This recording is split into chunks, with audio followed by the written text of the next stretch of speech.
Salut, c'est Sib d'Arching Geek. Aujourd'hui, vidéo sur les bureaux à domicile. Ne bougez pas, je vous en parle. Donc, j'ai fait récemment une vidéo sur bureau ou pas bureau. Et donc ici, par contre, on va parler sur les bureaux à domicile. Aujourd'hui, je vais donc partager mon expérience. Ça fait déjà plus de 10 ans que je travaille depuis chez moi. Et croyez-moi, j'ai eu le temps donc de voir tous les avantages et les inconvénients. Je sais que beaucoup de personnes, par le Covid, se sont retrouvées à travailler à domicile et se demande toujours aujourd'hui, est-ce que c'est l'avenir ou pas de trouver son équilibre. Donc, on va diviser la vidéo principalement en deux parties, les avantages et les inconvénients.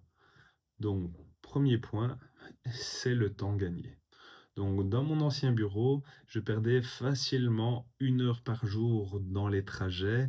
Et quand il y avait même un accident dans le tunnel, ce qui arrivait sans être marseillais une fois par semaine, ça pouvait monter à 2 heures perdues dans la journée. Résultat, en travaillant de chez moi, je gagne minimum 5 heures par semaine. Rien que ça, c'est tout bénef. Deuxième point, la flexibilité.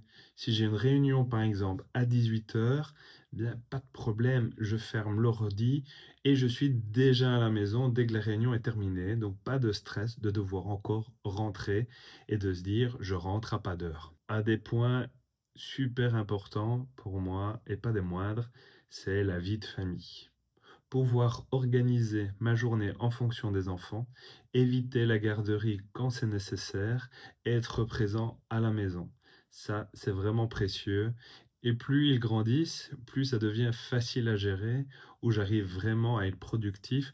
Donc je me fais simplement la pause vers 15h20 pour aller les chercher si je n'ai pas de rendez-vous et je les ramène à la maison et je ne me retrouve pas effectivement à perdre ces trajets une fois de plus sur le lieu de maison-bureau ou ici avec l'école. Hormis donc ces avantages dont je trouve que la qualité de vie est vraiment importante, mais tout cet ensemble représente aussi une économie.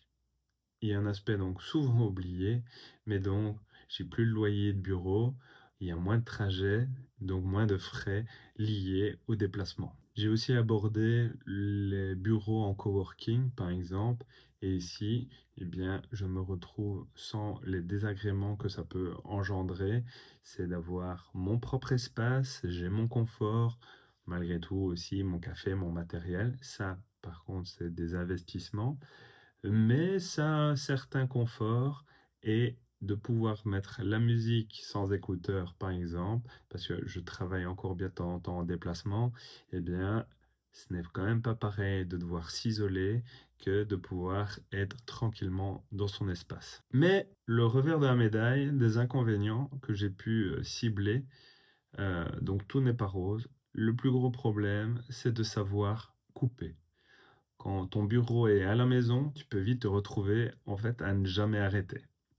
Et ça peut mener à une vraie fatigue, voire à une petite déprime, pour pas dire carrément grosse déprime. C'est pour ça que j'ai dû mettre en place des règles très claires. Quand j'ai fini, c'est fini. Après 18 heures, mon téléphone, par exemple, ne sonne plus. Pareil le week-end, sauf bien sûr pour les personnes donc, que j'ai mis en favori. Et un autre inconvénient, c'est l'isolement. Donc on a moins de contact humain, ça c'est sûr. Pas de collègues à côté pour échanger, rigoler ou juste couper la journée.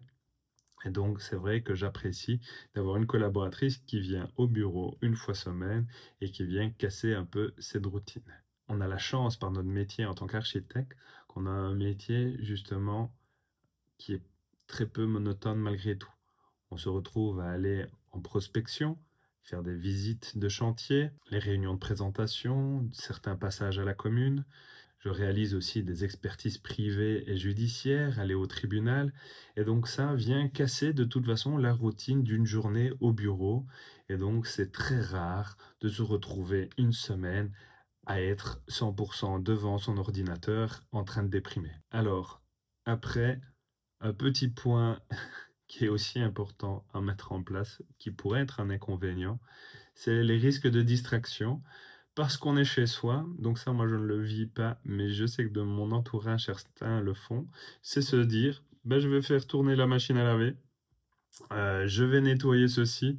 Ben, il faut vraiment savoir rester concentré. Et donc ça, moi, je sais qu'avec madame, je ne m'amuse pas à faire la vaisselle. Effectivement, je vais mettre à midi ma tasse dans l'évier et en gros, ça sera uniquement le soir quand j'ai fini journée que je vais faire ces tâches-là, mais je ne vais pas faire les tâches justement sur le principe de c'est comme si j'étais au bureau, donc je ne sais pas faire les tâches ménagères sur ma journée de travail. Petite conclusion, donc après 10 ans de télétravail, est-ce que je referais le même choix? Clairement oui. Mais par contre, avec clairement les conditions que j'ai commencé à mettre au fur et à mesure, se fixer un cadre strict et apprendre à dire stop dans sa journée. Sinon, le bureau à domicile peut vite devenir un calvaire, une prison invisible. Et je vous encourage vraiment à fixer donc des limites. Et vous? Vous travaillez de chez vous? Vous voyez ça comme une chance ou comme une contrainte de travailler à domicile? N'hésitez pas à me le dire en commentaire, à liker la vidéo si elle t'a plu, à t'abonner à la chaîne si ce n'est pas encore fait. Et moi je vous dis à bientôt. Ciao!